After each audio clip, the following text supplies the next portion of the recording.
La vie de Marguerite est un magnifique mystère d'amour.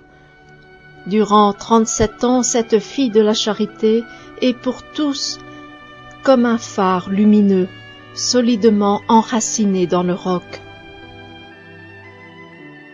Marguerite est née le 23 avril 1736 à Metz. Elle est la 8e de 15 enfants. Dans cette grande famille où chacun est différent, elle apprend à aimer et à rendre service.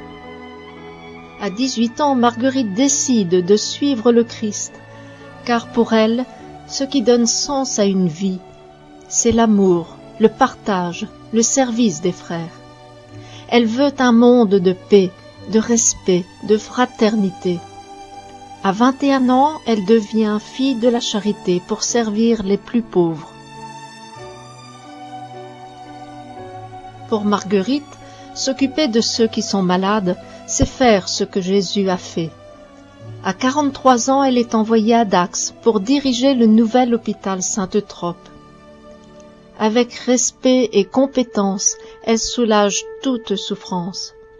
Sa présence sereine rayonne la lumière de l'amour. Marguerite aime les habitants de la ville, petits et grands. Elle est pour tous une demeure de Dieu parmi les hommes. Elle est comme un phare qui montre la lumière du Christ. En la regardant, on lève les yeux vers le ciel. En 1789, la Révolution française éclate. Dans le pays, les bouleversements se succèdent avec une grande rapidité. En 1790, le gouvernement révolutionnaire vote une loi qui oblige les évêques et les prêtres à prêter serment à la nation, séparant ainsi l'Église de France de l'Église catholique. Certains acceptent, d'autres refusent. La population est divisée en deux camps antagonistes. Le climat se durcit, les violences se multiplient, les gens vivent dans l'insécurité. Marguerite refuse catégoriquement de prêter ce serment. Elle prend le risque de rester fidèle au Christ et à l'Église. Malgré les dangers qui la menacent, elle ne veut pas abandonner les malades, car servir ceux qui souffrent, c'est l'expression même de son amour pour Dieu. Elle décide donc de rester à l'hôpital jusqu'au bout. Elle sait bien que ce « jusqu'au bout » peut devenir la mort. Le 24 décembre 1793, on l'arrête et on la jette en prison. Le 9 avril 1794, Marguerite est condamnée à mort avec exécution immédiate.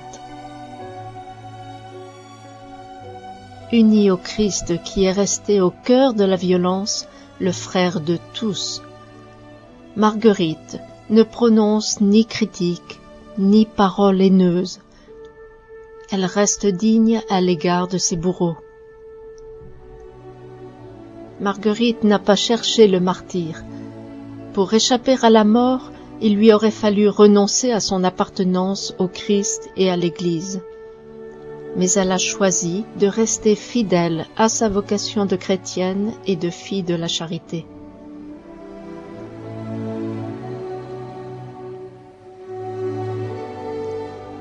Marguerite, servante de la charité du Christ, viens nous aider à trouver le chemin. Dis-nous comment être un phare pour les autres. Apprends-nous à être un phare solidement enraciné dans le cœur du Christ.